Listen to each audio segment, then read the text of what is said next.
Hello everyone. So alkenes की preparation में हम लोग एक वेरी इम्पॉर्टेंट रिएक्शन कर रहे थे, that is dehydration of alcohol. So क्या होता है इस रिएक्शन में कि एल्कोहल से अल्फा पोजीशन से OH और बीटा से H रिमूव होता है, तो वाटर निकल गया एंड एल्कीन बन जाती है। और रिएक्शन जो है वो dehydrating agent like concentrate H2SO4, concentrate H3PO4, Al2O3 जिसे एल्यूमिना कहते हैं, या P4O10, इस तरीके से बहुत सारे पावरफुल डिहाइड्रेटिंग एजेंट हैं जो एल्कोहल से वाटर को रिमूव करते हैं। मैकेनिज्म क्या होती है इसकी कि कॉन्सनट्रेट H2SO4 की प्रेजेंस में रिएक्शन होती है, तो ये H2SO4 जो है वो H+ इलेक्ट्रोफाइल और HSO4- न्यूक्लियोफाइल में डिसोसिएट होता है। फिर फर्स्ट प्रोपेगेशन स्टेप में क्या होता है कि ये जो इलेक्ट्रोफाइल है ये अल्कोहल पे अटैक करता है एज एल्कोहल क्या होते हैं, न्यूक्लियोफाइल। क्यों? क्योंकि ये ऑक्सीजन के पास लोन पेयर है और जिसके पास इलेक्ट्रॉन पेयर होते हैं वो न्यूक्लियोफाइल या लुईस बेस की तरह बिहेव करता है। तो इसने लोन पेयर इसको दिया तो यहाँ पे पॉजिटिव आ जाएगा और इसका पॉजिटिव खत्म हो जाएगा बिकॉज H+ लोन पेयर को एक्सेप्ट कर रहा है। तो एरो हम ऐसा लगाते हैं, इलेक्ट्रॉन क्लाउड जिस साइड जा रहा होता है एरो का साइन उधर ही होता है। तो ये H+ यहाँ पे जुड़ गया और O पर प्लस आ गया। बट आप जानते हो कि जो ऑक्सीजन होता है उसकी इलेक्ट्रोनेगेटिविटी कार्बन से ज़्यादा होती है, तो मोर इलेक्ट्रोनेगेटिव पे पॉजिटिव चार्ज अनस्टेबल होता है, इसलिए क्या होता है, इससे वाटर रिमूव होता है। तो नेक्स्ट स्टेप क्या है, रिमूवल ऑफ वाटर। तो वाटर से रिमूव हो गया, यहाँ पर इलेक्ट्रोलाइटिक फ्यूजन हो गया, तो इसका पॉजिटिव चार्ज खत्म हो गया, यहाँ नया पॉजिटिव चार्ज आ गया, यू गेट कार्बोकेटायन। एंड अब अगर इससे हम इस पोजीशन से H+ को हटा लें तो यहाँ नेगेटिव आ जाएगा और डबल बॉन्ड बन जाएगा। तो इसलिए नेक्स्ट स्टेप क्या है, डीप्रोटोनेशन। डीप्रोटोनेशन करने के लिए कार्बोकेटायन के जो एडजेसेंट कार्बन है उससे H+ न्यूक्लियोफाइल आकर के ले लेगा।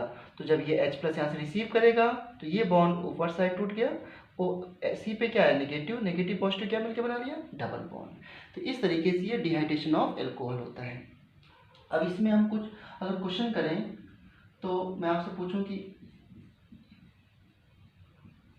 इस एल्कोहल का डिहाइड्रेशन करना है आपको H+ हीट, ठीक है। तो H+ का सोर्स कॉन्सनट्रेट H2SO4, H3PO4 ये सब हो सकते हैं।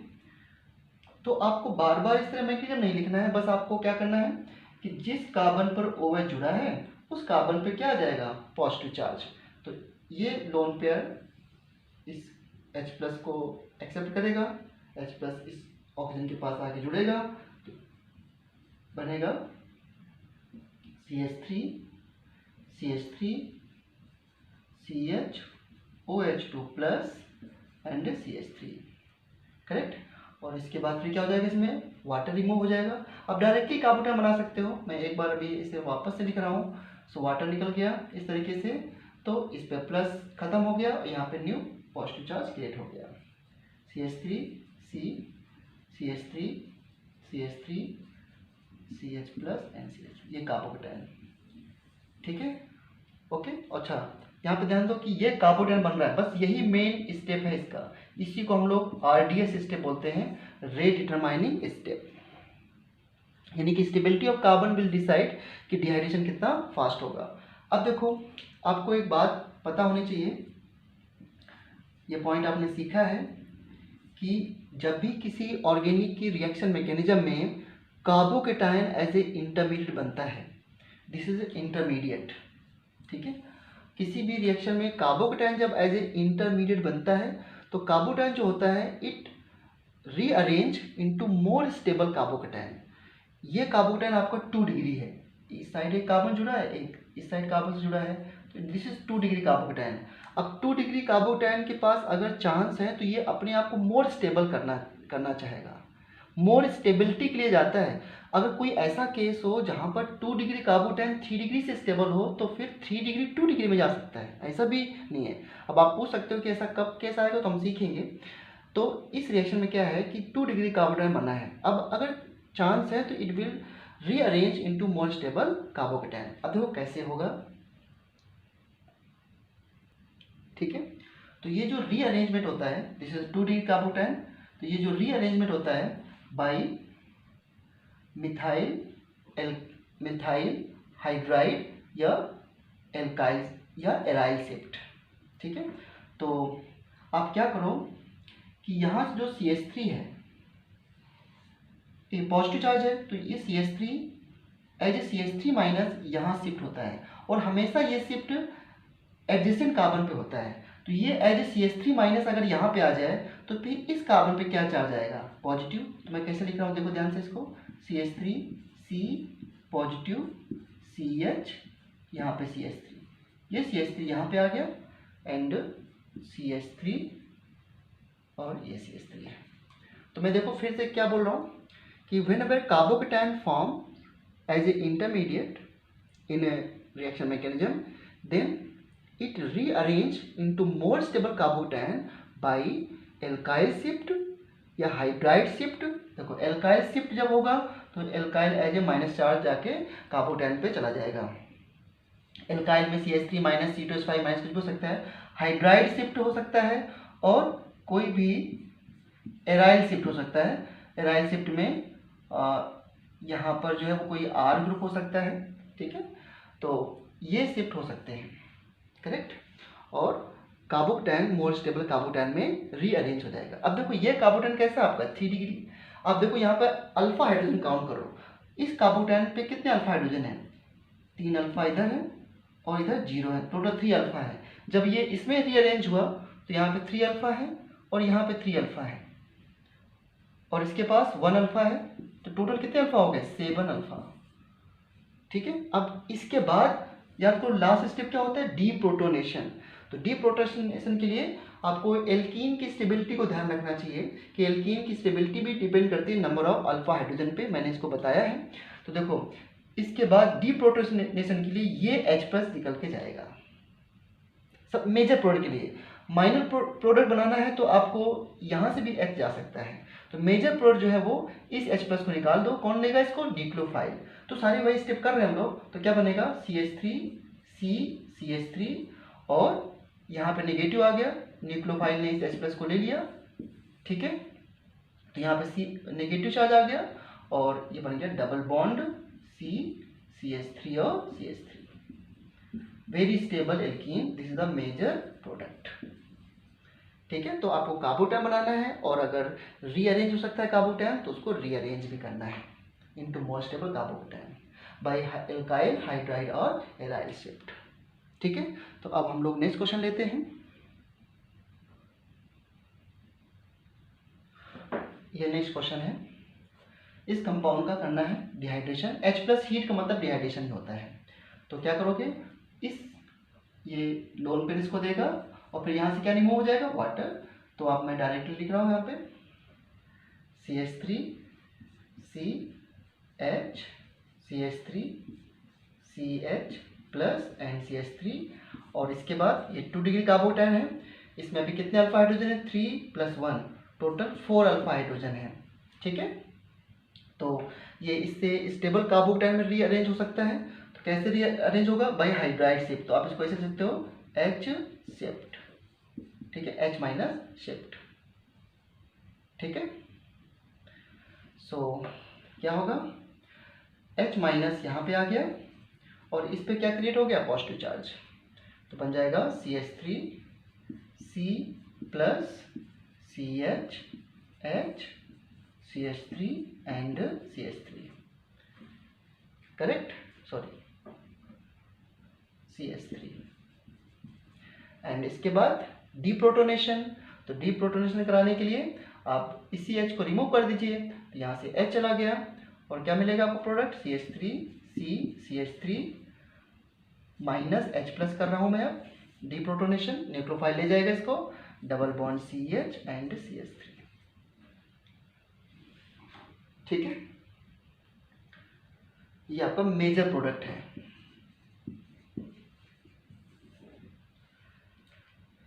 ओके, इस तरीके से कर सकते हो। एक और क्वेश्चन लेते हैं। अच्छा बच्चों, इसी क्वेश्चन में मैं यहाँ पर D ले लेता हूँ। अभी यहाँ पे H था, मैंने D ले लिया, D फॉर ड्यूटेरियम, ये हाइड्रोजन का आइसोटोप है। अब हाइड्रोजन के आइसोटोप से अवेयर हो, 1H1, 1H2, 1H3 और 1H2 को हम लोग ड्यूटेरियम बोलते हैं। तब कैसे करोगे? तो पहला स्टेप तो बिल्कुल सेम है, H प्लस यहाँ पे आएगा, फिर वाटर रिमूव हो जाएगा, और जब वाटर रिमूव होगा तो यहाँ पे क्या बनेगा? कार्बोकेटायन, एंड ये आपका RD से स्टेप है। इसके बाद क्या होगा? Carbocation will try to rearrange into more stable carbocation. तो हमने क्या करा दिया? हाइड्राइड से, तो H माइनस यहाँ पे चला गया और इस कार्बन पे पॉजिटिव चार्ज आ गया। इसके बाद नेक्स्ट स्टेप क्या होता है? डीप्रोटोनेशन। तो क्या करोगे? अच्छा, मैं पूछूं कि इसमें टोटल प्रोडक्ट कितने बनेंगे? टोटल पॉसिबल प्रोडक्ट क्या है वो भी अभी करेंगे। पहले देखो, इस H को मैं हटाऊं तो माइनस H प्लस, तो बनेगा CH3, CH3, double bond CH3 और ड्यूटेरियम, ठीक है। और अगर मैं D हटाऊं, माइनस D प्लस, प्रोटोनेशन में ये भी तो D जा सकता है, करेक्ट। तो बनता है CH3, CH3, double bond CH, और यहाँ पर क्या जाएगा फिर? CH3। दो तो यही बन गए, ये दोनों अलग प्रोडक्ट हैं। और एक बात याद रखना कि जो CD बॉन्ड है उसकी बॉन्ड स्ट्रेंथ CH से ज़्यादा होती है, मास इसका ज़्यादा होने की वजह से।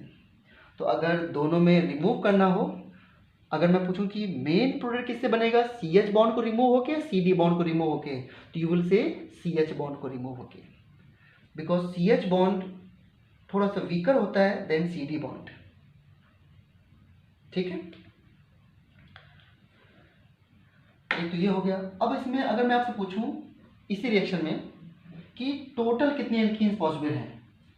टोटल, बहुत इंपॉर्टेंट क्वेश्चन है, टोटल पॉसिबल एल्कीन्स, ठीक है। तो टोटल पॉसिबल एल्कीन्स में ये तो मैंने मेजर एल्कीन्स बनाए हैं, मेजर प्रोडक्ट ही पूछता है। तो एक एल्कीन्स A ये पॉसिबल हो गई, इसमें कोई ज्योमेट्रिकल आइसोमेरिज्म नहीं है, और एक एल्कीन्स B ये पॉसिबल हो गई। और कहाँ से एल्कीन हो सकती है? और एल्कीन हो सकती है यहाँ पे, इन दोनों में से किसी एक H को रिमूव कर दो। तो यहाँ से H रिमूव करोगे तो यहाँ पे क्या आ जाएगा? डबल बॉन्ड, तो CH2 डबल बॉन्ड C, यहाँ पे क्या आपका CH D एंड CH3, और ये क्या आपका CH3। कितना अच्छा क्वेश्चन बन गया है। अब देखो, ये C एल्कीन है। अब आप समझ सकते हो कि क्वेश्चन कैसे हो सकते हैं। ये कार्बोकेटायन जो बना है रीअरेंज होकर के, इस कार्बोकेटायन से जो मैंने इस कार्बोकेटायन के एडजेसेंट से H प्लस निकलेगा, तो यहाँ से H निकाल सकते हैं, तो यू गेट दिस एल्कीन। अगर D रिमूव करता हूँ तो आपको ये एल्कीन मिलेगी, और इन दोनों कार्बन में किसी एक H को रिमूव कर दूँ तो ये एल्कीन मिल जाएगी। Understood? Although this is not a major alkene, but अगर पूछो टोटल पॉसिबल एल्कीन्स क्या है, तो ये भी एक पॉसिबल एल्कीन्स है। और इस एल्कीन में एक खास बात है, ये कार्बन जो बन रहा है ना, ये कार्बन, इस कार्बन के पास कायरल सेंटर है। देखो ध्यान से, अब अगर कायरल सेंटर है तो इसके क्या बनेंगे? डेक्स्ट्रो और लिवो फॉर्म। तो ये एल्कीन की कितने फॉर्म हो गए? 2, डेक्स्ट्रो एंड लिवो। तो ये एल्कीन कितनी काउंट होंगी? 2 एल्कीन।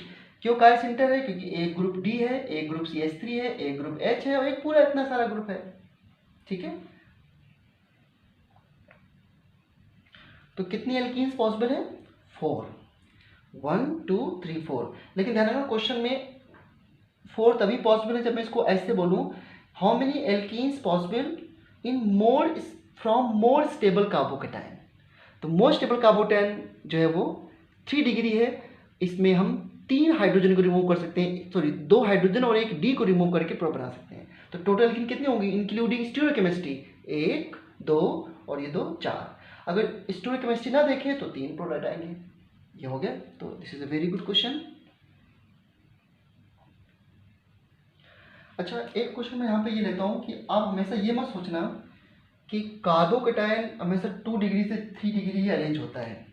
देखो एक एग्जाम्पल लेता हूँ मैं आपको, एक एग्जाम्पल से बताता हूँ मैं आपको। जैसे ये लिखा है CH3 CH3 और यहाँ पर CH3 है, ठीक है। और ये कार्बोकेटायन है, यहाँ पर CH OH और CH3 है, ठीक। अब इस कार्बोकेटायन में हाइड्राइड या शिफ्ट होगा क्योंकि ये 2 डिग्री कार्बोकेटायन है। अब ये चाहता है कि मैं मोर स्टेबल कार्बोकेटायन में रीअरेंज हो जाऊं। तो अगर मैं इसको इस तरफ शिफ्ट करता हूं, यानी कि मैं CH3 को एल्काइल शिफ्ट किया, ध्यान देना मैंने यहाँ पर एल्काइल शिफ्ट किया, CH3 माइनस शिफ्ट, ठीक है। तो क्या हुआ, ये CH3 यहाँ पे चला गया और यहाँ पे क्या आ जाएगा, पॉजिटिव चार्ज। कार्बोकेटायन शिफ्ट हो गया अपने एडजेसेंट पोजीशन से, हमेशा एडजेसेंट पोजीशन पे होगा, यानी कि आप कोई तीसरी पोजीशन पे जाकर के एल्काइल को आप शिफ्ट कर दो। तो CH3 यहाँ पे कार्बोकेटायन, यहाँ पे CH3 CH3 and CH OH and CH3। तो ये 3 डिग्री कार्बोकेटायन है। बट अगर मैं इसमें इसको शिफ्ट कराऊं तो H माइनस उठ के यहाँ पे आ जाएगा और यहाँ पे आ जाएगा पॉजिटिव चार्ज। तो क्या बनेगा, CH3 एंड CH, ये H यहाँ पे आ गया, इसमें मैंने CH3 को शिफ्ट कराया था, और C plus OH and CH3। अब ये कार्बोकेटायन 2 डिग्री था, अभी भी ये 2 डिग्री है। आप कह सकते हो 2 डिग्री से 2 डिग्री कोई शिफ्ट करता है क्या, ऐसा तो नहीं है कि नहीं होना चाहिए। बट मैंने कहा कि आपको इमोशनल नहीं होना कि भाई 2 डिग्री नहीं हो सकता, या 2 डिग्री से हमें 3 डिग्री जाना है, ऐसा कुछ नहीं है। आपके मन में सिर्फ एक चीज़ होनी चाहिए कि हमें स्टेबिलिटी की तरफ ही जाना है। अगर 2 डिग्री 3 डिग्री से ज़्यादा स्टेबल है तो हम 3 डिग्री से 2 डिग्री रीअरेंज कराएंगे। अब देखो ये कार्बोकेटायन बहुत खुश है, क्यों, क्योंकि ये कार्बोकेटायन को डायरेक्टली लोन पेयर मिल गया, यहाँ पर रेजोनेंस हो गया, और लोन पेयर मिलने से ये क्या हो गया, स्टेबल, एकदम से इसका ऑक्टेट कंप्लीट हो गया। और जानते हो इस रिएक्शन का प्रोडक्ट क्या बन जाएगा फिर, CH3, यहाँ पे मैं होल थ्राइस लिख देता हूँ ऐसे, CH2 और C double bond O and CH3, ये इसका प्रोडक्ट है। तो ये प्रोडक्ट आपको बातें सिखाए जाएंगे, क्योंकि जब ये इसको लोन पेयर देगा तो यहाँ डबल बॉन्ड आ गया, फिर बाद में यहाँ पे डीप्रोटोनेशन हो जाएगा, ठीक है। तो यहाँ पर डीप्रोटोनेशन होता है ना बाद में इसमें, तो माइनस H+ करने के बाद कीटोन बन गया। देखो कैसे कीटोन बना, देखो मैं बता रहा हूँ, लोन पेयर यहाँ पे गया तो बीच में डबल बॉन्ड आ गया, और फिर ऑक्सीजन पे क्या आ जाएगा, पॉजिटिव चार्ज, और ऑक्सीजन में पॉजिटिव चार्ज आने के बाद ये H+ को हटा देगा। तो आपको पता है इस रिएक्शन में H+ जुड़ता है फिर हट जाता है, तो कार्बोकेटायन तभी आया होगा जब यहाँ पे H+ जुड़ा होगा, तो ठीक है। अब ये कार्बोकेटायन इससे कम स्टेबल है, मैं इस कार्बोकेटायन को बोलता हूँ A और इसको बोलता हूँ B। तो A carbocation is very much stable then B because of जो है उसका ऑक्टेट कंप्लीट हो रहा है, आल्दो ये 3 डिग्री है फिर भी, तो इसलिए ये शिफ्ट होगा, और ये क्वेश्चन भी आ चुका है एग्जाम में। तो यहाँ पर हम 2 डिग्री से 2 डिग्री शिफ्ट कर रहे हैं because this 2 degree carbocation is very much stable due to resonance, इसका लोन पेयर डायरेक्टली इसके कार्बोकेटायन को मिल गया। और याद करो कि मैंने एक वीडियो लेक्चर में आपको बताया था कि अगर कार्बोकेटायन के एडजेसेंट में, ये कार्बोकेटायन है, ठीक है, अगर कार्बोकेटायन के एडजेसेंट में या उसके नेबर में कोई ऐसा एलिमेंट रहता है जिसके पास लोन पेयर है, तो इसकी खुशी का कोई मतलब ठिकाना नहीं है, इतना खुश रहता है कि क्योंकि जब इसके साइड में एक ऐसा एलिमेंट है जिसके पास लोन पेयर है तो इसको लगता है कि नेबर है, हेल्प तो करेगा ही जरूरत पड़ने पर, तो ये लोन पेयर इसको मिल जाता है। आपको पता होना चाहिए कार्बोकेटायन स्ट्रक्चर कैसा होता है, कार्बोकेटायन ऐसे होता है 2 प्लेनर, ठीक है, और ये खाली p ऑर्बिटल इसके पास बचा हुआ है, sp2 ये होता है, sp2, और ये इसके पास वैकेंट p ऑर्बिटल होता है, ठीक है। तो ये लोन पेयर इसके पास आ गया और मिल गया आपको CH2 डबल बॉन्ड E+। अब देखो एकदम से स्टेबिलिटी बढ़ गई इसकी, क्यों, क्योंकि लोन पेयर मिला और इसका ऑक्टेट क्या होगा, कंप्लीट हो गया। अब इसको चाहे 3 डिग्री में क्या है, अब मान लो कार्बोकेटायन को आप 3 डिग्री कर देते हो ऐसे, तो 3 डिग्री होने के बावजूद इसमें क्या 3 डिग्री होने की वजह से भी इसका जो ऑक्टेट है वो कंप्लीट नहीं हो रहा है। तो ये चाहेगा कि हमारा ऑक्टेट कंप्लीट हो, ये इलेक्ट्रॉन इसकी तरफ सेंड तो कर रहे हैं बट इसका ऑक्टेट कंप्लीट नहीं हो रहा है, अभी भी इलेक्ट्रॉन डिफिशिएंट है। तो यहाँ पर शिफ्ट इस साइड होगा, ऑल्दो वो 2 डिग्री है। ठीक है, चलो एक क्वेश्चन मैं और लेता हूँ। ऑल्दो इस टॉपिक में बहुत सारे क्वेश्चन हो सकते हैं।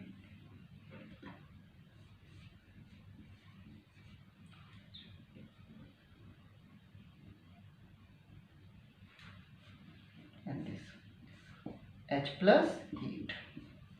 सो पहला स्टेप क्या होगा, यहाँ पर लोन पे रहेगा और फिर OH2 प्लस बन जाएगा और ये वाटर रिमूव हो जाएगा। तो ये आपका बन गया प्रोडक्ट, पॉजिटिव चार्ज आ गया यहाँ पे, एंड ये कार्बोकैटायन बन गया। अब कार्बोकैटायन ये भी 2 डिग्री है। ठीक है, 2 डिग्री कार्बोकैटायन बनने के बाद कार्बोकैटायन में एक चीज़ और होती है, रिंग एक्सपेंशन। आपको पता होना चाहिए कि जो रिंग की स्टेबिलिटी है वो 6 member ring is more stable then 5 member ring, 5 member is more stable then 4 and 4 is more stable then 3 because of ring strain. जब भी कार्बन पे sp3 हाइब्रिडाइजेशन होता है तो वो 1 तभी स्टेबल होगा जब उसमें 109 डिग्री 28 मिनट एंगल हो, बट ये एंगल 60 डिग्री है। तो इसमें स्ट्रेन कितना हुआ, ये ओपन होना चाहते हैं, इससे साइक्लो जो प्रोपेन रिंग है जल्दी टूट जाती है बिकॉज इसमें रिंग के अंदर बहुत स्ट्रेन होता है। sp3 हाइब्रिडेशन होने के बाद 109 डिग्री 28 मिनट एंगल होगा तभी स्टेबल होगा। ये इसके थोड़ा सा पास है, ये 90 डिग्री है, ये बहुत पास है और इसमें कन्फर्मेशन होते हैं बोट एंड चेयर, इसलिए ज़्यादा स्टेबल होता है। तो स्टेबिलिटी ऑर्डर अभी आपको ध्यान रखना पड़ेगा। तो रिंग एक्सपेंशन होता है, रिंग एक्सपेंशन मतलब अगर कार्बोकैटायन बन जाए तो रिंग जो है वो 5 मेंबर रिंग 6 मेंबर रिंग में रीअरेंज होती है और 3 मेंबर रिंग 4 में 4 5 में, इस तरीके से स्टेबिलिटी की कोशिश रहती है। तो देखो कैसे ये अरेंजमेंट रीअरेंजमेंट होगा। ये 5 मेंबर रिंग है और रिंग के बिल्कुल जो कार्बन जुड़ा है रिंग में वहीं पे कार्बोकैटायन हो, तब ये रीअरेंजमेंट होगा। अब ऐसा नहीं कि आप ऐसे लिखा हुआ है यहाँ पे है कार्बोकैटायन तो आप इसको यहाँ से रीअरेंजमेंट करा दो, नहीं, इसमें नहीं। ठीक है, आपको एडजेसेंट में होना चाहिए रिंग के कार्बोकैटायन। तो कैसे देखो होगा,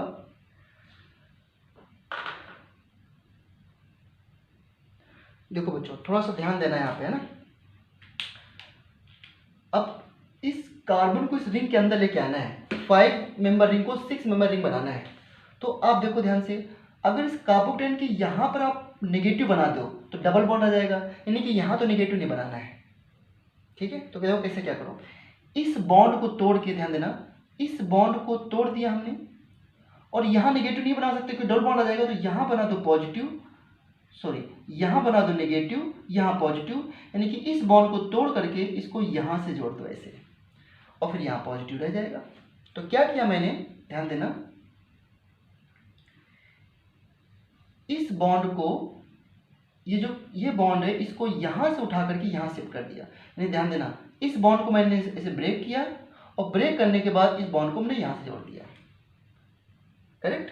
अब अगर इस बॉन्ड को मैं यहाँ से जोड़ रहा हूँ तो यहाँ पे क्या बनाया होगा मैंने, नेगेटिव चार्ज, तो इस कार्बन पे क्या आ जाएगा, पॉजिटिव चार्ज। तो इसी बात को आप थोड़ा सा समझो। मैं इसको ट्रांजिशन स्टेट की तरह दिखा देता हूँ कि मैं न्यू बॉन्ड यहाँ पे बना रहा हूँ। ठीक है, ये न्यू बॉन्ड में बना रहा हूँ इस तरीके से। ओके,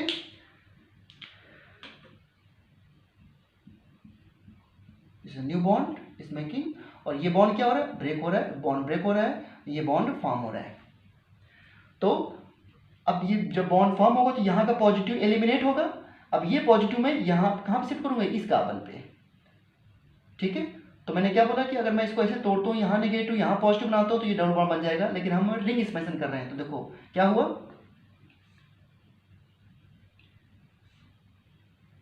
इतना है, ये ऐसे, ये ऐसे है, ये बॉन्ड नया फॉर्म हो गया ऐसे, और कार्बोकैटायन यहाँ पे आ गया। ठीक है, इस बॉन्ड को मैंने इधर शिफ्ट कर दिया, ये बॉन्ड इधर शिफ्ट हो गया, यहाँ से टूट गया और यहाँ पे पॉजिटिव चार्ज आ गया। तो जिस कार्बन पे पॉजिटिव है उसके एडजेसेंट पे पॉजिटिव चार्ज आ जाएगा, और ये कार्बन जो है यहाँ पे जाके इस तरह जुड़ गया। इसको एक बार आप बना के देखना इस तरीके से। ठीक है, अब देखो कितनी मेंबरिंग हो गई, 1 2 3 4 5 और 6। इसको बना लेते हैं हम लोग ध्यान से। तो 6 मेंबरिंग हो गई, इस तरीके से 6 मेंबरिंग बना लिया। और 6 मेंबर रिंग में एडजेसेंट पे क्या है, ये 2 CH3 है, तो 2 CH3 ऐसे लगा दिए और 2 CH3 जो ये CH3 उसके बगल में यहाँ पे पॉजिटिव चार्ज है, तो हमने पॉजिटिव चार्ज से बना दिया। करेक्ट। अभी देखो, अभी भी ये पूरा नहीं हुआ है। अब क्या होगा इसमें, अभी भी यहाँ पे देखो मिथाइल है और यहाँ पे हाइड्रोजन भी है, ये 2 डिग्री कार्बोकेटायन है और इसको 3 डिग्री में अगर शिफ्ट होता है तो 3 डिग्री में शिफ्ट करेंगे, तो यहाँ पे अब क्या करने वाले हैं हम लोग, हाइड्राइड शिफ्ट। तो इस H माइनस को उठा करके यहाँ शिफ्ट कर दो। अब कह सकते हो आप एल्काइल क्यों नहीं किया, तो एल्काइल करने से 2 डिग्री बनेगा, हमें 3 डिग्री बनाना है, तो हमने इसको ऐसे शिफ्ट कर दिया, CH3 यहाँ पे आ गया प्लस और ये हाइड्रोजन मैंने यहाँ पे भेज दिया और ये CH3। अब क्या होगा इसमें, डीप्रोटोनेशन माइनस H प्लस, तो यहाँ से H प्लस हटा दिया मैंने, तो आपकी ये एल्कीन बन गई। This alkene is the major product. इतना कुछ करना पड़ेगा आपको, ठीक है। अगर आपको ये स्टेप, मैं फिर से बताता हूँ, ये स्टेप अगर आपको कम समझ में आया है तो एक बार मैं और ट्राई करता हूँ कि मैंने क्या बोला कि इस बॉन्ड को मैंने तोड़ दिया है, इसको तोड़ने के बाद यहाँ पॉजिटिव बनाया, यहाँ नेगेटिव बनाया और ये नेगेटिव पॉजिटिव मिलकर के क्या बना लेंगे, बॉन्ड। ठीक है, इस तरह आप समझ सकते हो। तो ये आपकी एल्कीन है, बहुत इंपॉर्टेंट क्वेश्चन है। एक क्वेश्चन और,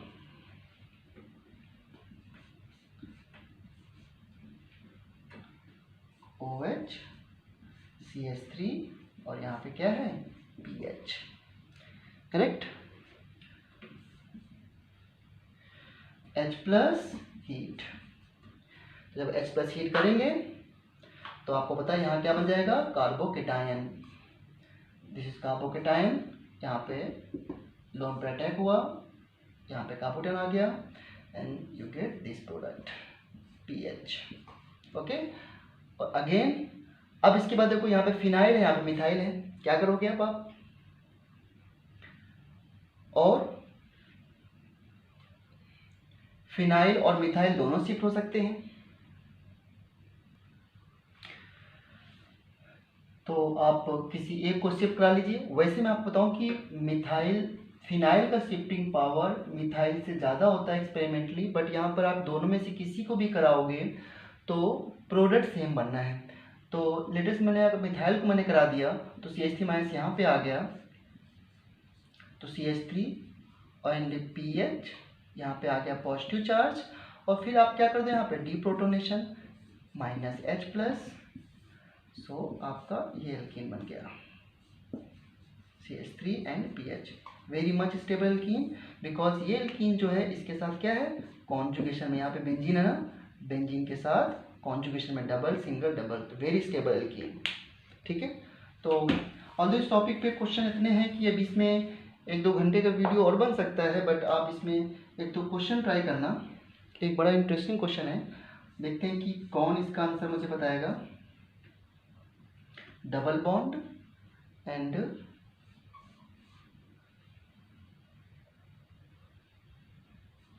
OH एंड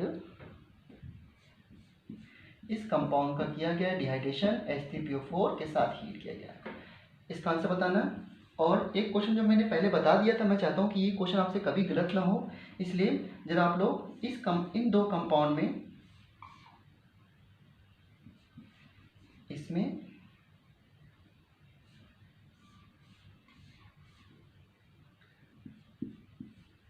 इस कंपाउंड में एंड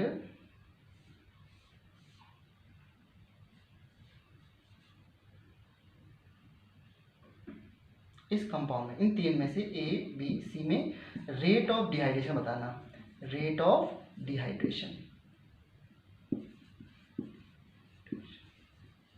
ठीक है, सो मैं अभी ये इस तरह के छोटे छोटे वीडियो बना के भेजूंगा। इसके बाद मैं आपको ऑक्सीमर्क्यूरेशन डीमर्क्यूरेशन पे, फिर हाइड्रोबोरेशन ऑक्सीडेशन पे, एंड इस तरह की जितनी भी इंपॉर्टेंट रिएक्शन है, जैसे कि आपकी ऑर्गेनिक थोड़ा ठीक हो, अभी ऑर्गेनिक में वो बात नहीं हो, फिजिकल के क्वेश्चन के जो भी असाइनमेंट दिए प्लीज़ उनको रिवाइज कीजिए।